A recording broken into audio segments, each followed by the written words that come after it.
Sorry lah, Dong. Tok tersalah bagi Perry. Tidak mengapa, Tok. Tok dah pun sediakan penawarnya.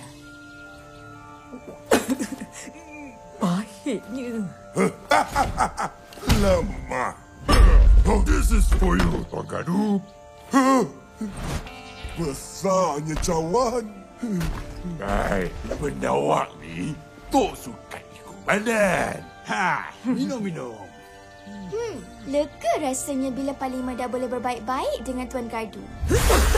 Dah berbaik. Bila masa aku berbaik dengan dia? Pantang moyangku nak berbaik dengan Puak Salju. Lagi-lagi dengan dia ni. Hai, sure not.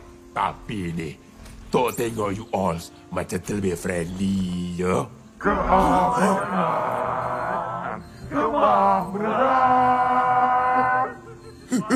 Delete video tu, Tok. Habislah reputasi saya kalau orang lain nampak.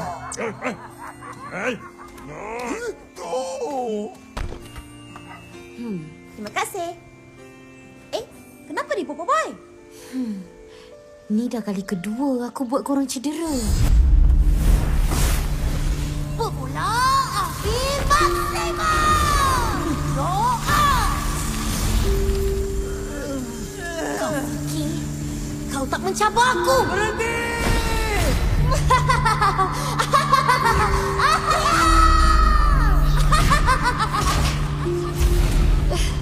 Tolong saya, tuanku. Saya tak boleh kawal diri saya. Lepaskan saja kuasa. Lepaskan.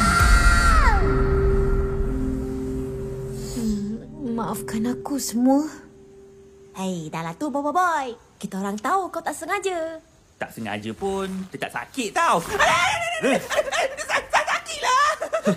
Rasakan. Kalau bukan sebab kuasa sopan kau, mungkin keadaan kita dah lagi teruk. Yang tu, korang kena berterima kasih kat Kuali. Biasa ajalah. Aku ada banyak lagi ide fusion kalau kamu mau. ID fusion? Apa ni? Taufan campur gempa jadi tauge? Betul ke Abang Dr. Roka ada feeling dekat Rukia? Betul. Lihatlah, Rukia. Ada ukiran RNR yang terpahan ke pokok ni. Abang Dr. Roka. Itu kan salah. Iya. Rotaruka tahu mana ni semua tu salah. Tapi cinta yang terukir kat hati Rotaruka ni